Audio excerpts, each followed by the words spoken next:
الحمد لله نحمده ونستعينه ونستغفره ونؤمن به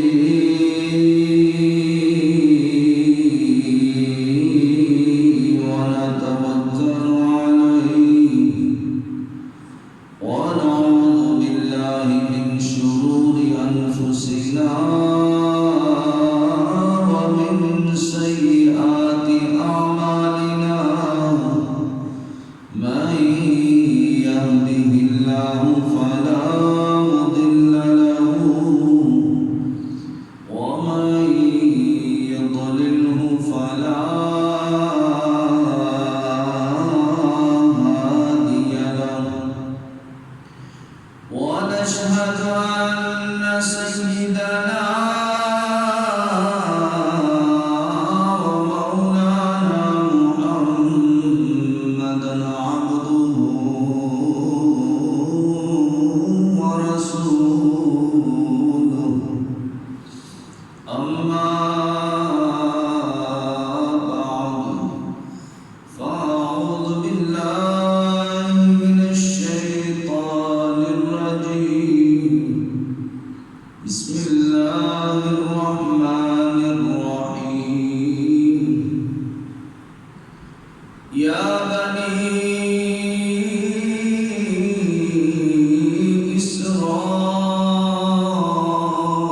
إسرائيل اذكروا نعمتي التي أنعمت عليكم وأوفوا بعهدي أوف بعهدكم وإياي فارهبون صدق الله العظيم وصدق رسوله النبي الكريم الأمين إن الله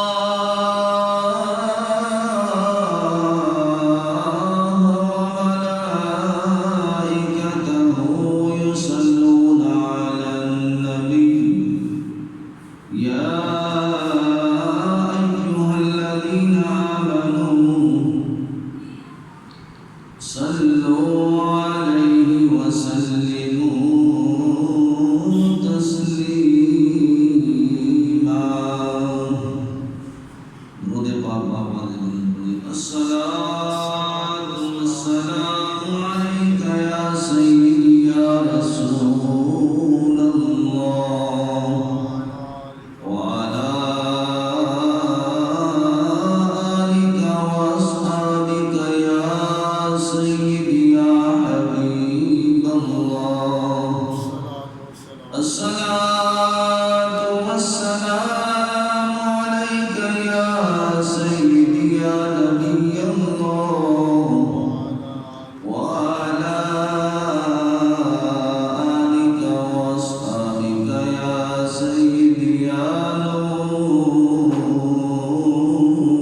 الله مولاي صل وسلم دائما أبدا على حبيبك خير الخلق كلهم هو الحبيب الذي ترجى شفاعته لكل هول من الأحوال مقتحم رب صل وسلم دائما أبدا على حبيبك خير الخلق كلهم بلغ العلا بكماله كشف الدجى بجماله حسنت جميع خصاله صلوا عليه وآله صلى الله على النبي أمه وعليه صلى الله عليه وسلم صلاة وسلاما عليك يا سيدي يا سيدي يا مكي يا مدني يا عربي يا قرشي يا هاشمي يا مطلبي يا رسول الله صلى الله تعالى عليك وسلم.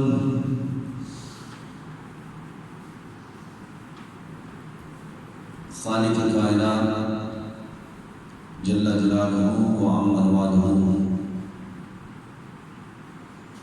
وآدم ابرہانہ وآدم شانہ کی حمد و ثنا اور اس کے پیارے حبیب حضور پرنور شافی یوم النشور دستگیر جہاں غمگسار زمان سید سرورہ حامی بے بساں قائد المرسلین شفیع المذنبین رحمت للعالمین جناب احمد مجتبی حضرت محمد مصطفیٰ صلی اللہ تعالی علیہ وسلم کی بارگاہ میں حدیث درود و سلام عرض کرنے کے بعد خالق کائنات جل شانہ کا بے حد فضل عظیم ہے کہ آج اللہ کی توفیق سے نماز جمعہ مبارک ادا کرنے کے لیے ہم سب دوست مسجد میں حاضر ہیں. دعا ہے خالق کائنات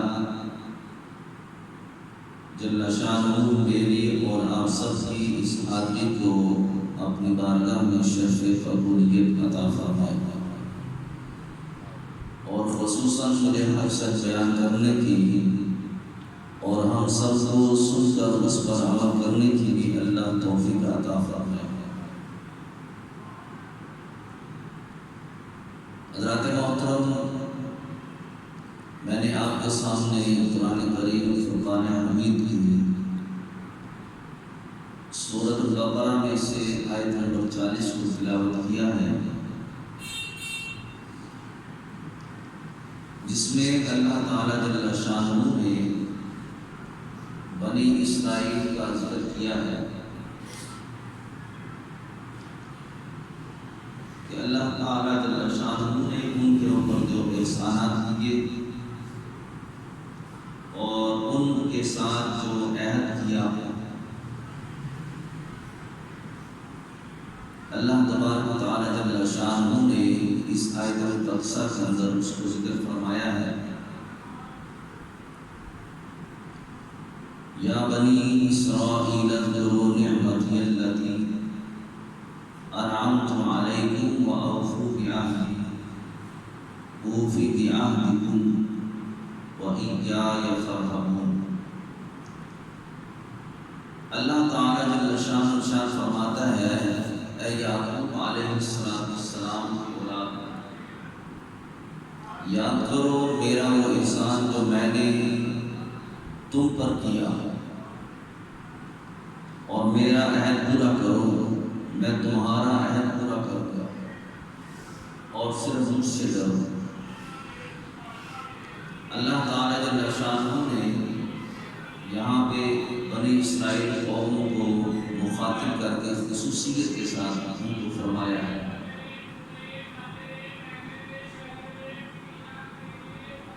بنی اسرائیل یہ حضرت یعقوب علیہ السلام کی اولاد میں سے جو آگے آپ کی نسل چلی ان کو بنی اسرائیل کہا جاتا ہے. اور پھر اسی طرح آگے یہ نسل بڑھتی رہی تو ان میں کچھ عیسائی بھی ہوئے، کچھ یہودی بھی ہوئے. ان کی تفسیر ایک علیحدہ سے ہے. یہاں پہ اجتماعی طور پہ ان کا ذکر کیا جا رہا ہے. یاد رکھیں اسرائیل یہ دو لفظوں کو ملا کے یہ ایک لفظ بنا ہے. اسرا کا معنی ہوتا ہے عبد، یعنی بندہ، اور عید کا معنی ہے اللہ، تو اسرائیل کا معنی ہوا عبد اللہ، اللہ کا بندہ۔ یہ عبرانی زبان کا لفظ ہے اور حضرت یعقوب علیہ السلام کا لقب ہے،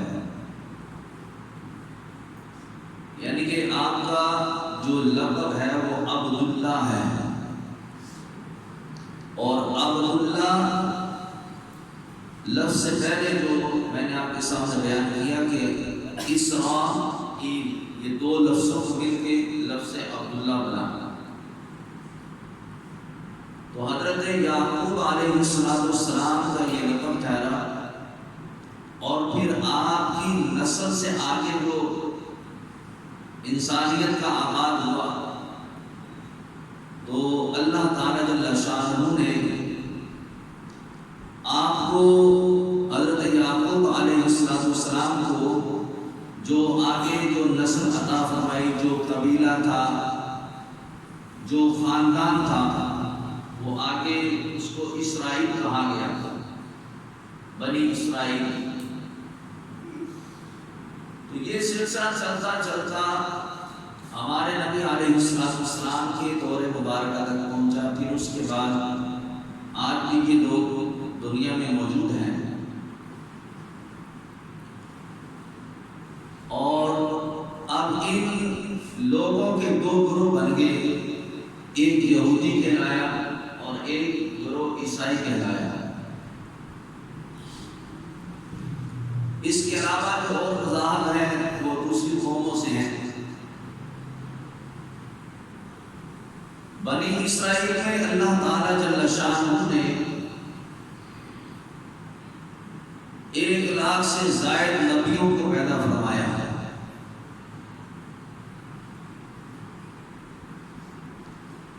بنی اسرائیل قوم میں اللہ تعالیٰ جل شانہ نے بڑے بڑے جلیل القدر نبی بھیجے، اور اللہ نے ان کو ہدایت کے لیے جو کتابیں عطا فرمائی، تورات اللہ نے ان کو عطا فرمائی، انجیل اللہ نے ان کو عطا فرمائی، زبور کتاب اللہ نے ان کو عطا فرمائی۔ اللہ پاک جل شانہ کی حکمت عملی دیکھیں، بنی اسرائیل پر کبھی زمانہ عروج کا آتا تھا اور کبھی زوال بھی آتا رہا ان کے اوپر۔ زوال اس صورت میں آتا تھا کہ جب یہ لوگ اللہ کی نافرمانی کرتے ہیں، اللہ تعالیٰ جل شانہ کے احکامات کو پس پشت ڈال دیتے، اللہ کے نبیوں کی بات پہ عمل نہ کرتے۔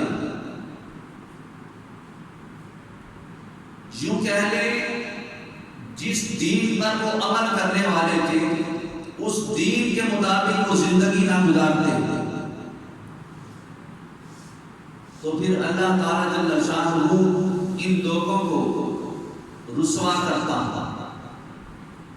یہ عروج سے پستی کی طرف آ جاتے ہیں۔ یہ اللہ تعالیٰ جل شانہ نے ان کو ہر موقع پر ان کے لیے ہدایت کے لیے اللہ نے ان کو نبی عطا فرمایا۔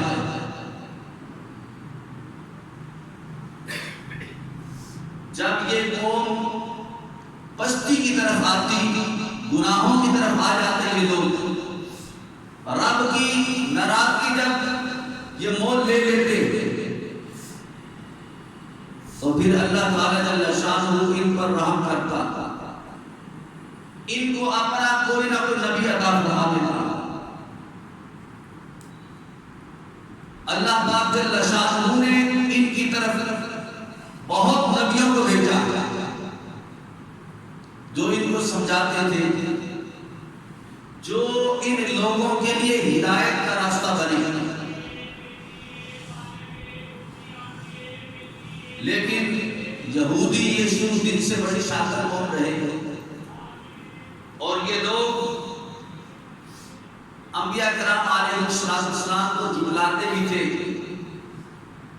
حتیٰ کہ جو کلمہ پڑھ لیتے اس وقت کے نبی کو مان لیتے، پھر ان کے ساتھ یہ شرائط لگاتے، مطلب اپنی شرائط کو پورا کرواتے کہ ہماری یہ بات مانی جائے، ہماری یہ بات تسلیم کی جائے۔ تو اللہ کے نبی علیہ السلام ان لوگوں پر شفقت فرماتے، جس طرح وہ کہتے اللہ کے نبی ان کی بات کو بھی مانتے کہ کسی طریقے سے یہ لوگ اللہ کے عذاب سے بچ جائیں، اللہ کی نافرمانی نہ کریں۔ حضرت موسیٰ علیہ السلام آپ کے دور میں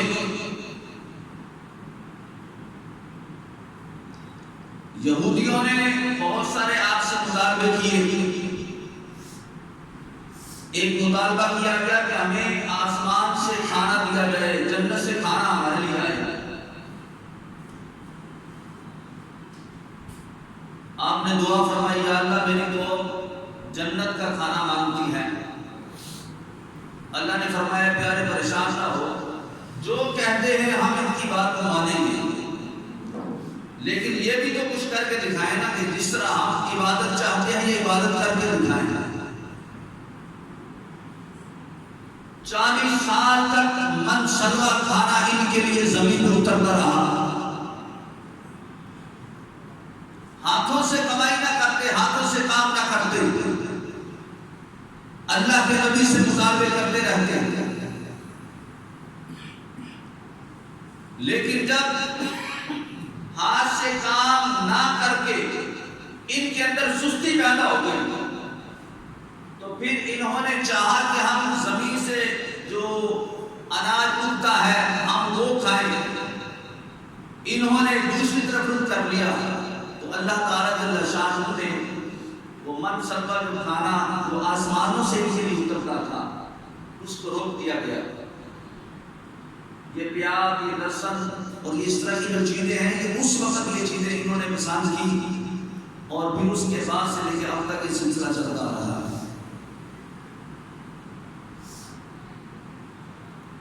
اللہ پاک جل شانہ نے بنی اسرائیل کو فرعون سے نجات عطا فرمائی، اور دیکھو ان لوگوں کی حالت کیسی تھی کہ یہ لوگ قبیلوں میں بٹے ہوئے تھے، اور ہر قبیلہ جو ہے وہ ایک دوسرے کا دشمن تھا۔ حضرت موسیٰ کلیم اللہ نے جب کہا کہ اللہ کا حکم ہو گیا یہاں سے ہجرت کر کے جانا ہے، جب دریا پہ پہنچے، واقعہ آپ نے سنا ہوگا ہے، صرف سمجھانے کے لیے بات عرض کرنے لگا ہوں، تو اللہ نے حکم دیا موسیٰ دریا پہ اپنی لاٹھی مار، کیا ہوگا کہ دریا میں سے راستے بن جائیں گے۔ حضرت موسیٰ کلیم اللہ نے دریا میں لاٹھی لگائی اور اس میں سے راستے بن گئے۔ جتنے قبیلے والے تھے اللہ نے ہر قبیلے والے کے لیے علیحدہ سے راستہ بنایا۔ 12 قبیلے تھے جو آپس میں جھگڑتے تھے، ان کی آپس میں بنتی نہ تھی، اللہ نے پھر بھی ان کو بچانے کے لیے دیکھو ہر قبیلے کے لیے دریا میں ایک ایک راستہ بنا دیا، وہ اپنے اپنے راستے سے گزر گئے۔ اللہ نے ان کی حفاظت فرمائی۔ جب فرعون کی قوم آئی تو غرق ہو گئے، پانی مل گیا۔ پھر ایک وقت پھر آیا، اس قوم کے اوپر پیاس نے غلبہ کیا، کہا اے اللہ کے نبی ہمیں پانی چاہیے، لیکن شرط یہ ہے ہمیں علیحدہ علیحدہ سے پانی چاہیے، ہم علیحدہ علیحدہ قبیلے والے ہیں۔ شرطیں بھی لگاتے ہیں، نبی کو مانتے بھی ہیں، نبی کی مانتے بھی نہیں ہیں، کبھی مان لی کبھی نہ مانی، مرضی اپنی ہے۔ اللہ کی بارگاہ میں کہتے مولا کریم قوم نے پانی کا مطالبہ کر لیا ہے، اب کیا کریں؟ تو فرمایا موسیٰ پریشان نہ ہو، جو کہتے ہیں بس یہ لاٹھی تو پتھر پہ مار دے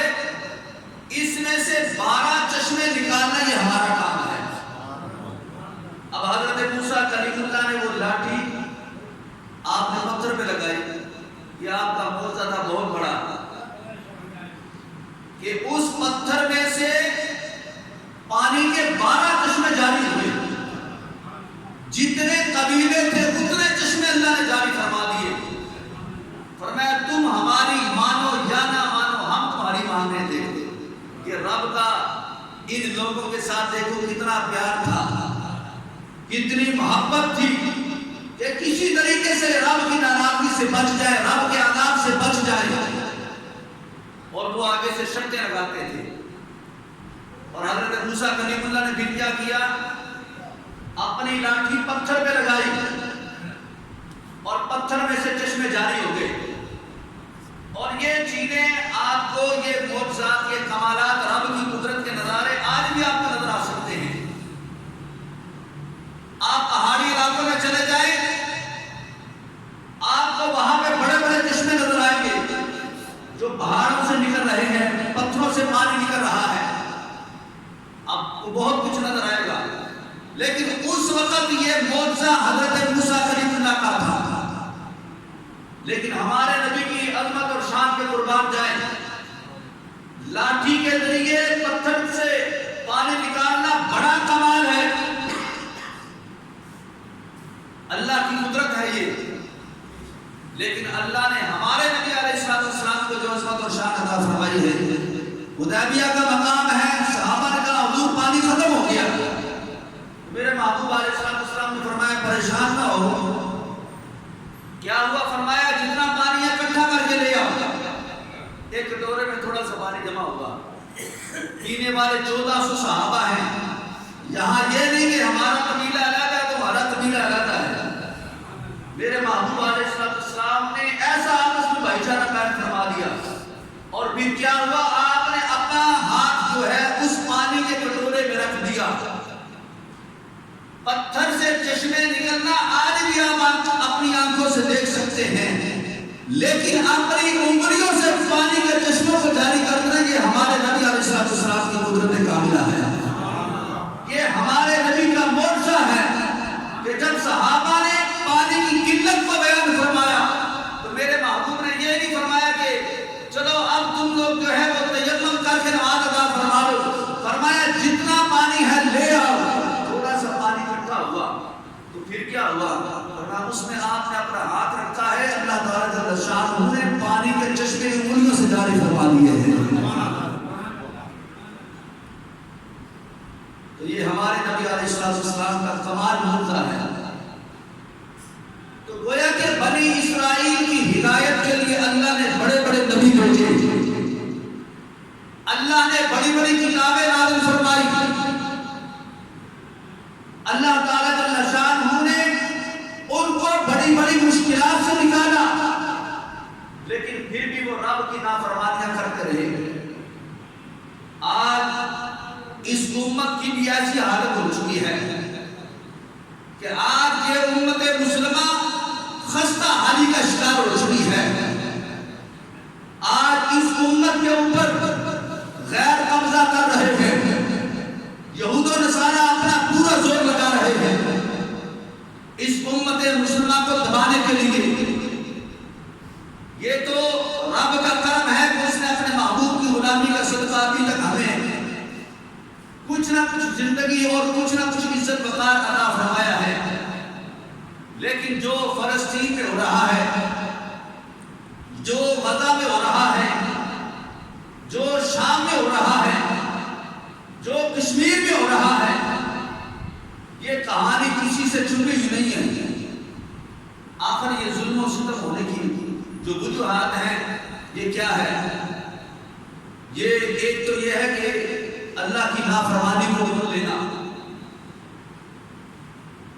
اللہ تعالیٰ جل شانہ کو ناراض کرنا، حضور علیہ السلام کے طریقے سے منہ موڑنا اور حضور علیہ السلام کی شریعت کو چھوڑ کے اغیار کے طریقے پر چلنا، غیرت کے طریقے کو پسند فرمانا، حضور کی بات کا انکار کرنا، حضور کی سیرت کو چھوڑ کے غیرت کے طریقے کو اپنا لینا، یہ اس امت مسلمہ کی سب سے بڑی ناکامی کی وجہ ہے. اس کی مثال میں آپ کے سامنے پیش کرتا ہوں، آپ بآسانی سمجھ جائیں گے. بارے میں پڑھا بھی ہوگا اور اکثر آپ سنتے رہتے ہیں۔ سب سے پہلی جو جنگ ہوئی تھی اسلام کی وہ ہمارے نبی علیہ السلام کے دور مبارکہ میں تھی۔ جو جنگ ہوئی تھی اس کا نام کیا تھا؟ جی اونچی بول کے طرف بدل جنگ بدر جو اسلام کی سب سے پہلے نمبر پہ جنگ ہوئی تھی، اس میں مسلمانوں کی حالت کیا تھی؟ 313 مسلمان تھے اور آگے کفار کتنے تھے؟ 1000 کا ہوئے۔ 313 میں سے بھی 280 لڑنے والے تھے اور بقیہ جو 33 افراد تھے ان میں بوڑھے، عورتیں اور بچے تھے۔ اب ان کو بھی مائنس آف کرتے ہیں تو پیچھے کتنے بچ گئے؟ 280 کم و بیش۔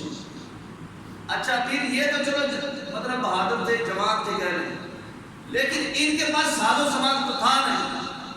8 تلواریں تھیں، 8 تلواروں کے ساتھ 1000 کافروں کا مقابلہ کرنا بالکل ناممکن بات ہے، لیکن اللہ نے کامیابی عطا فرمائی، اللہ نے مدد کی، اللہ نے فرشتوں کو بھیج کے اپنے محبوب علیہ السلام کی مدد فرمائی۔ آخر وجہ کیا تھی؟ اس وقت ایمان طاقتور تھا، ایمان جو کمزور نہیں تھا۔ ان کے دل کے اندر حضور علیہ السلام کی محبت ایسی تھی کہ حضور جو فرماتے تھے وہ اسی وقت وہ عمل کرنے والے تھے۔ پھر ایک وقت آیا جب بدر کا زمانہ گزر گیا، پھر ایک وقت آیا، پھر جنگ احد ہوئی۔ میرے محبوب علیہ السلام نے اس جنگ میں بھی اپنے صحابہ کو جو ڈیوٹیاں لگائیں، صحابہ اپنے اپنی ڈیوٹی پہ کھڑے ہیں، لیکن ایک مقام ایسا تھا کہ جہاں سے دشمن کے غالب آنے کا گمان تھا کہ اگر ادھر سے وہ حملہ کریں گے تو مسلمانوں کو نقصان ہو سکتا ہے۔ آپ نے جن لوگوں نے حج یا عمرہ کیا ہے جو حضور کے در پہ حاضری دیکھے، انہوں نے وہ مقام دیکھا ہوگا جہاں پہ حضرت امیر حمزہ رضی اللہ تعالیٰ عنہ کا مزار شریف ہے، اس کے قریب ہی وہ چھوٹی سی وہ پہاڑی ہے۔ دو پہاڑوں کے درمیان ایک جگہ تھی کہ جہاں سے کفار حملہ کر سکتے تھے۔ وہاں پہ حضور علیہ السلام نے 50 اپنے صحابہ کی ڈیوٹی لگائی کہ یہاں سے تم نے جگہ نہیں چھوڑنی جب تک میں نہ کہوں۔ اس بات کو ذرا ذہن میں رکھیں، فرمایا جب تک میں نہ کہوں تم نے یہ جگہ بولو نہیں چھوڑنی۔ اللہ پاک نے مدد فرمائی، اللہ نے جنگ احد میں بھی مسلمانوں کو فتح عطا فرما دی۔ کافی لوگ بھاگ کے چھوڑ کے میدان، نتیجہ کیا نکلا؟ جب وہ چھوڑ کے بھاگ رہے تھے، نکل گئے، وہ 50 افراد انہوں نے دیکھا کہ اللہ نے ہمیں فتح عطا فرما دی ہے، ہم کامیاب ہو گئے ہیں۔ اور صحابہ کرام جو جنگ لڑ رہے تھے وہ مال غنیمت جمع کر رہے تھے، چونکہ وہ اپنا مال ساز و سامان چھوڑ کے بھاگ گئے جو جنگی ساز و سامان تھا۔ انہوں نے دیکھا کہ اب چونکہ ہمیں فتح ہو گئی ہے، اب یہ جگہ چھوڑ کے تو میدان میں آ گئے۔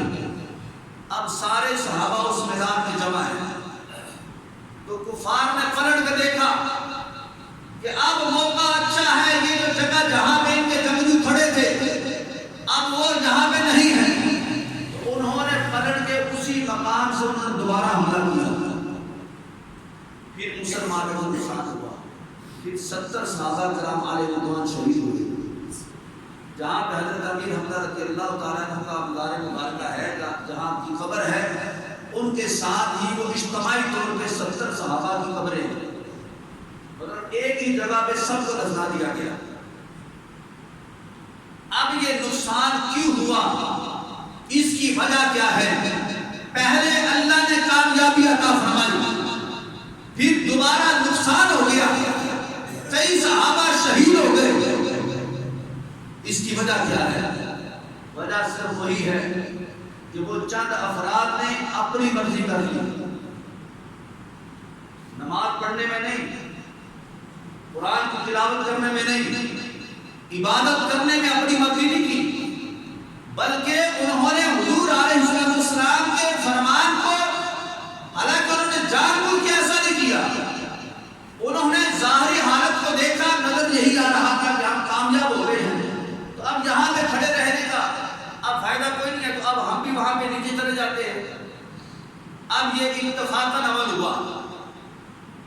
اتفاقاً عمل ہونے کی وجہ سے نقصان کتنا بڑا ہو گیا، کئی صحابہ شہید ہو گئے۔ بس یہی دیکھو، اب یہاں پہ تو انجانے میں یہ غلطی ہو گئی، اور آج یہ امت مسلمہ انجانے میں نہیں جان بوجھ کے کتنی غلطیاں کر رہے ہیں۔ یہ معاشرہ ہر چیز کو جانتا ہے، پہچانتا ہے، بتایا جاتا ہے، سمجھایا جاتا ہے، ہر چیز کے بارے میں اطلاع کی جاتی ہے کہ یہ ہمارا دین ہے، یہ ہمارے دین کا حصہ نہیں ہے، یہ حلال ہے، یہ حرام ہے، یہ جائز ہے، یہ ناجائز ہے، یہ سنت ہے، یہ ہمارا طریقہ ہے، یہ اغیار کا طریقہ ہے۔ لیکن اس کے باوجود یہ معاشرہ اپنی مرضی کر رہا ہے، امت مسلمہ اپنی مرضی سے زندگی گزارتی ہے، حتیٰ کہ نماز بھی پڑھے تو اپنی مرضی سے پڑھے، روزہ بھی رکھے تو اپنی مرضی سے روزہ رکھے، دل کیا رکھ لیا، دل کیا نہ رکھا، قرآن بھی پڑھا تو اپنی مرضی کے ساتھ پڑھا، جب پریشانی آ گئی تو 4 آیتیں تلاوت کر لی، جب پریشانی گزر گئی تو پھر قرآن پاک کو بھی چھوڑ دیا، جب تکلیف آ گئی تو صدقہ کر دیا، جب تکلیف گزر گئی تو صدقہ کرنا چھوڑ دیا، جب زیادہ بیماریوں نے غلبہ کر لیا تو 4 نمازیں پڑھ لی، جب وہ وقت گزر گیا تو نماز پڑھنا چھوڑ دیا۔ شادی کیا دیکھ لو، اپنی خوشی کا موقع دیکھ لو، ہم دین کو بالکل پس پشت ڈال دیتے ہیں، ہم پھر اغیار کے طریقے پہ عمل کر کے فخر محسوس کرتے ہیں، اور اس کے لیے ہم اپنی طرف سے دلیلیں پیش کرتے ہیں۔ آج اسی کا نتیجہ ہے امت مسلمہ کے اوپر جو آج زوال آ رہا ہے، جو آج یہود و نصارہ جو آج ہمارے اوپر قابض ہو رہے ہیں، جو ہمارے اوپر ظلم و ستم کر رہے ہیں، آج یہ اسی چیز کا نتیجہ ہے۔ پہلی قوموں کے اوپر جب زوال آتا، اللہ کسی نہ کسی نبی کو بھیجتا، اللہ ان کو پھر دوبارہ عروج عطا فرما دیتا۔ پہلی قوموں پر، بنی اسرائیل پر جب زوال آتا، اللہ اپنی کوئی نہ کوئی کتاب عطا فرما دیتا، وہ لوگ کتاب لے کے ہدایت پا جاتے، اللہ پھر ان کو عروج عطا فرما دیتا۔ اب یاد رکھو، قیامت تک کوئی نبی نہیں آئے گا، اب قیامت تک کوئی کتاب نہیں آئے گی، اب قیامت تک کوئی نئی شریعت نہیں آئے گی، کتاب قرآن رہے گا، نبی ہمارے آقا مولا حضرت محمد مصطفیٰ قیامت تک یہی نبی رہیں گے، شریعت جو ہے وہ کوئی اور نہیں آئے گی، شریعت محمدیہ رہے گی۔ اب اسی کے اوپر گزارا کرنا پڑے گا، قرآن بھی وہی رہے گا، دین بھی وہی رہے گا، شریعت بھی یہی رہے گی، نبی کی نبوت بھی یہی رہے گی۔ اب قوم زوال کی طرف آ رہی ہے، اب جیسے اس قوم کو دوبارہ عروج عطا فرمایا جائے، ایک ذریعہ ہے جو رب نے بند نہیں کیا، وہ ذریعہ قیامت تک جاری رہے گا، اور وہ ذریعہ کون سا ہے؟ وہ میرے محبوب علیہ السلام فرماتے ہیں، جب میری امت زوال پذیر ہوگی تو پھر کیا ہوگا؟ اللہ ہر صدی میں ایک ایسا مجدد عطا فرمائے گا، ایک اللہ اپنا کوئی ایسا ولی دنیا میں بھیجے گا جو فرمایا کہ دنیا میں جا کے میری امت کو دوبارہ عروج عطا فرمائے گا۔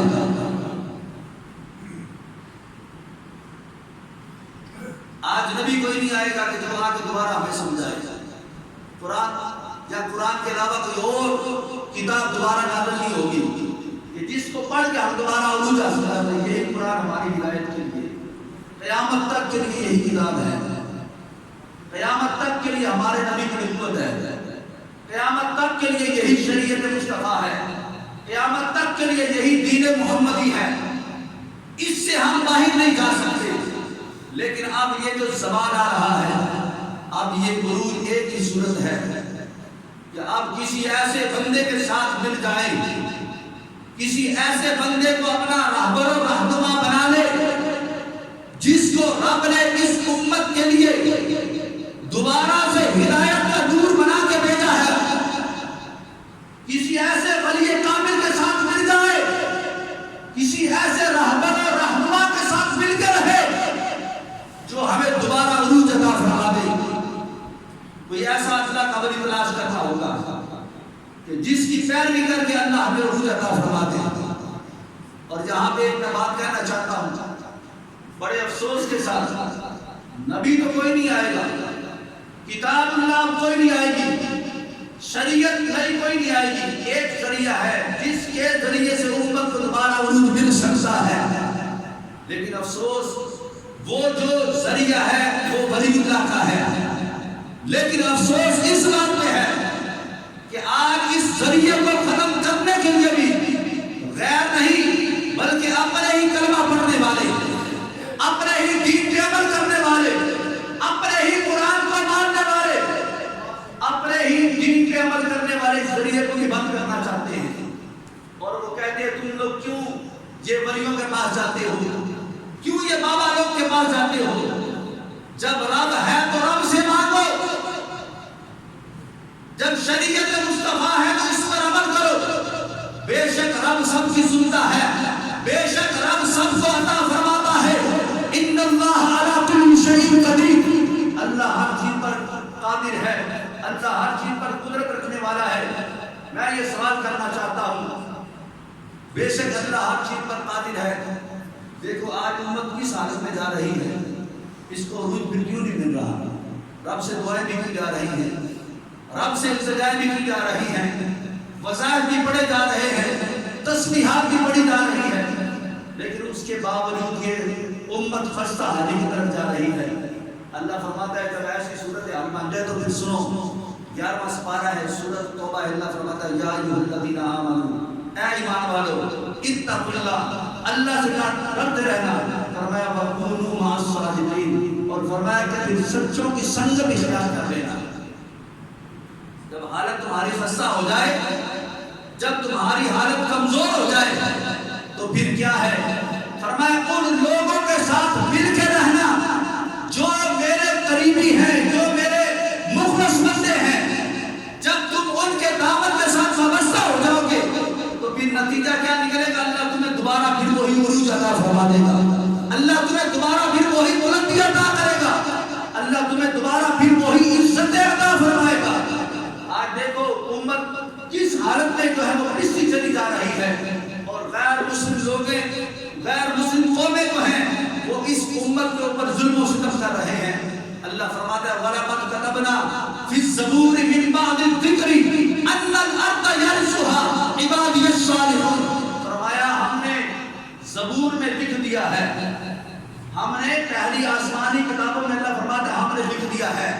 کیا لکھا ہے؟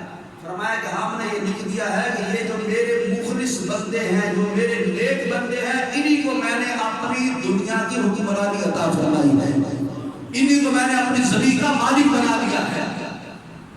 اب جو مالک ہیں، جو حاکم ہیں، اب ان کے ساتھ ملنے کا وقت ہے۔ وہ جو اللہ کے ولی ہیں ان کا قرب حاصل کرنے کا وقت ہے۔ اگر ہم نے ان سے بھی کنارہ کرنے کی کوشش کی تو پھر اور ہمارا کون پرسن حال ہے جو ہمیں سہارا دے گا؟ اب نبیوں کا سلسلہ بند ہو گیا ہے، اس واسطے اب قیامت تک کے لیے اللہ نے ولیوں کا یہ سلسلہ رکھا ہے۔ تو ولیوں کے ساتھ اگر ہم مل جاتے ہیں تو پھر اللہ تعالیٰ جل شانہ کو امید ہے کہ ان کی برکت سے اللہ اس امت کو دوبارہ عروج عطا فرما دے گا۔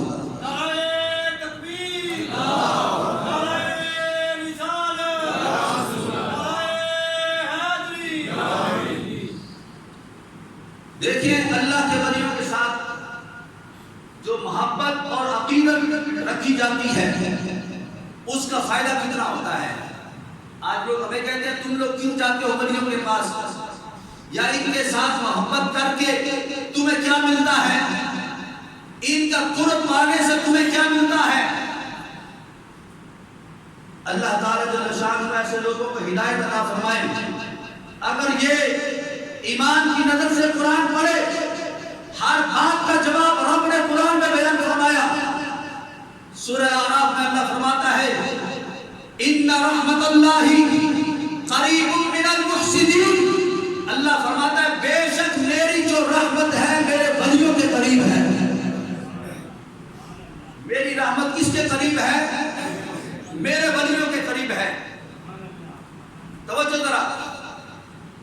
نے پورے قرآن کے اندر نبیوں کا ذکر کیا ہے، لیکن اللہ نے نبیوں کے ذکر کے ساتھ یہ نہیں فرمایا کہ اگر حضرت موسیٰ کلیم اللہ کا ذکر کیا تو فرمایا میری رحمت موسیٰ کلیم اللہ کے قریب ہے۔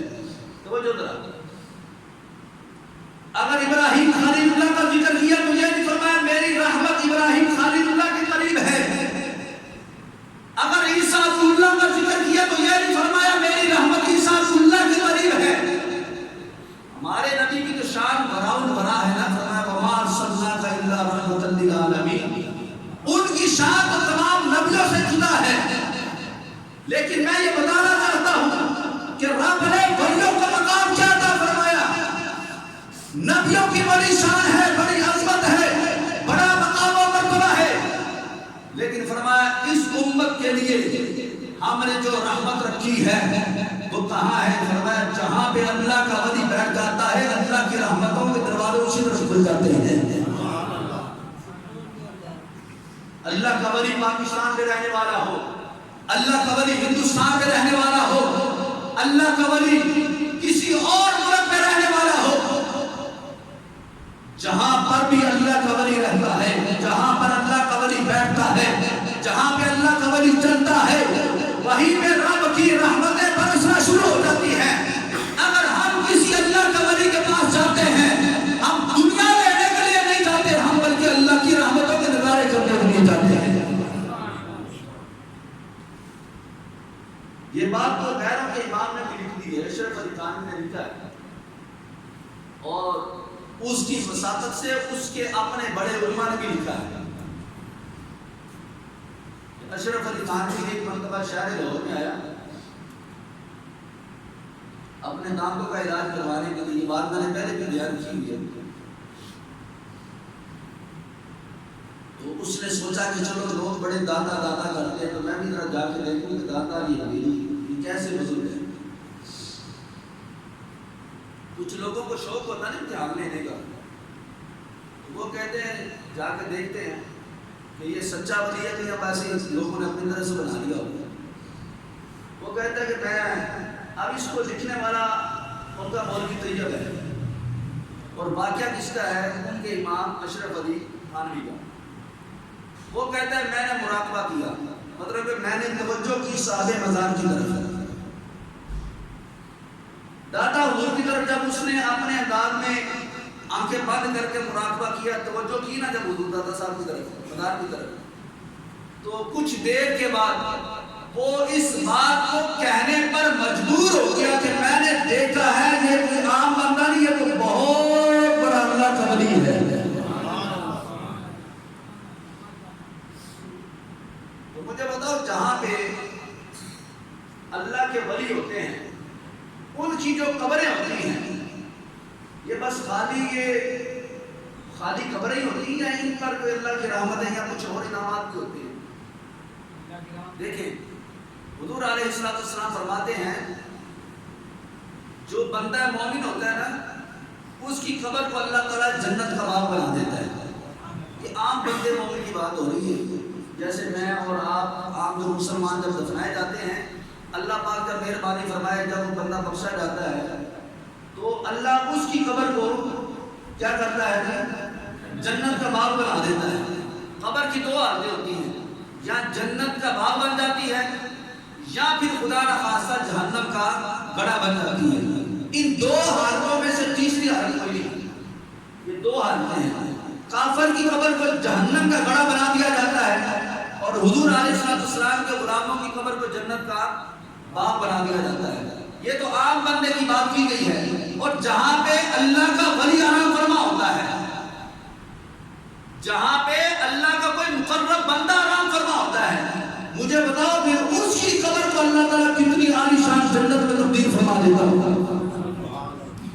عام بندہ قبر میں جائے اس کی قبر جنت کا باغ بن جاتی ہے، اور جو ولی اللہ کی قبر ہوگی وہ کتنی بڑی جنت بن جاتی ہوگی۔ تو فرمایا جہاں پہ جنت ہے یا جو مقام جنت میں تبدیل کر دیا گیا اب وہاں پہ رب کی رحمتیں نہیں برسے گی تو اور بھی کیا برسے گا۔ تو گویا کہ جہاں پہ اللہ کا ولی رہتا ہے وہ چاہے ظاہری زندگی کے ساتھ ہو یا اپنی باطنی زندگی کا ساتھ ہو، وہ کسی بھی حالت میں رہتا ہے، جہاں پر اللہ تولی ہوتا ہے وہاں پر اللہ کی رحمتیں برستی ہیں۔ صفا مروہ کا نام سنا ہے؟ پتہ ہے یہ کیا چیز ہے صفا مروہ؟ ہاں جی بولو تو صحیح۔ صفا مروہ دو پہاڑیاں ایسے ہی جی، کہاں پہ ہے؟ مری میں، مکہ میں، حرم مکہ میں، ہاں جی بیت اللہ کے بالکل قریب ہے۔ جو بھی حاجی جاتا ہے، جو بھی عمرہ کرنے والا جاتا ہے، جو بھی وہاں پہ زیارت کرنے کے لیے جاتا ہے، اس کے اوپر یہ لازم ہوتا ہے، واجب ہوتا ہے، جیسے وہ کعبے کا طواف کر رہا ہے ویسے وہ صفا پر بھی چکر لگائے گا، مروہ پر بھی چکر لگائے گا۔ کیوں لگاتے ہو کہ وہاں پہ کیا ہے؟ ایک سوال ہے، چلو جن کو پتہ ہے وہ تو پتہ ہے، اگر نہیں پتہ تو میں دوبارہ بیان کر دیتا ہوں۔ وہاں پہ کیا ہے؟ حضرت اماں ہاجرہ رضی اللہ تعالیٰ عنہ کے قدم لگے ہیں، اور ان کے قدموں کی برکت سے وہ جگہ اتنی مبارک ہو گئی، اتنی مبارک ہو گئی کہ اب قیامت تک کے لیے ہر حاجی، ہر عمرہ کرنے والا اس پر یہ واجب ہے، لازم ہے کہ جو بندہ رب کے کعبے کا طواف کرے گا وہ بندہ ان دونوں پہاڑیوں کے اوپر بھی چکر لگائے گا۔ ایک دو چکر نہیں لگا سکتا، 3 4 نہیں، 5 6 نہیں، پورے 7 چکر لگائے گا۔ بھئی چلو چکر لگانے 2 3 لگا کے بندہ بیٹھ جائے، بیماری بھی تو ہو سکتی ہے، کوئی بندہ بوڑھا بھی تو ہو سکتا ہے، کوئی بندہ کمزور بھی ہو سکتا ہے، تھکاوٹ بھی ہو سکتی ہے۔ فرمایا نہیں، چکر تجھے 7 لگانے پڑے گا، چاہے تو بیمار ہے، چاہے تو ویل چیئر پہ ہے۔ جب تو نے میرے گھر کے 7 چکر لگا لیے، تیرے اوپر اب لازم ہو گیا، صفا پر بھی جائے گا، مروہ پر بھی جائے گا، 2 3 چکروں سے گزارا نہیں ہوگا، تیرے اوپر لازم ہے 7 چکر پورے لگانے پڑیں گے۔ کیوں؟ آپ وجہ کیا ہے؟ فرمایا بس مجھے اس سے پیار ہے۔ یا اللہ پیار کیوں؟ پہاڑ ہے، پتھر ہے، کیوں پیار ہے؟ فرمایا پیار یہ پتھروں کے ساتھ اس وجہ سے ہے کہ جہاں پر میری ایک مقبول بندی کے قدم لگ چکے ہیں، قدم جہاں پہ اللہ کی بندی کے لگ جائیں، اللہ کی ولیہ کے لگ جائیں، نبیہ کے نہیں ولیہ کے لگ جائیں، وہ جگہ مبارک ہو جاتی ہے۔ ان الصفا والمروہ من شعائر اللہ، اللہ فرماتا ہے یہ تو میری نشانیوں میں سے ایک نشانی ہے۔ خالی چکر نہیں لگوائے، رب قرآن میں بیان فرماتا ہے، فرمایا یہ میری نشانیوں میں سے ایک نشانی ہے، اور فرمایا ذالک ومن یعظم شعائر اللہ فإنها من تقوی القلوب، فرمایا جو بھی ان نشانیوں کی تعظیم کرے گا، فرمایا اللہ ان کو دلوں کا تقوی عطا فرمائے گا۔ گویا کہ جہاں پہ اللہ کے ولی کے قدم لگ جائیں وہ شعائر اللہ، اللہ کی نشانیاں بن جائیں، اور پھر جو ان جگہ کی تعظیم کرے اللہ اس کو دلوں کی طہارت، دلوں کی پرہیزگاری اللہ ان کو عطا فرماتا ہے۔ جہاں پہ اللہ کا ولی خود رہتا ہو، بیٹھتا ہو، آرام فرما ہو، تو مجھے بتاؤ پھر اللہ وہاں پہ کتنی رحمتیں اور اپنی برکتیں نازل فرماتا ہوگا۔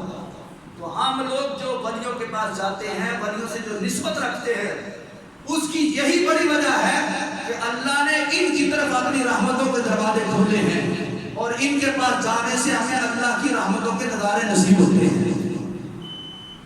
تو اس وجہ سے ان کے ساتھ جو نسبت رکھنے کا جو سب سے بڑا مین مقصد یہی ہے کہ اللہ کی رحمتیں ملتی ہیں۔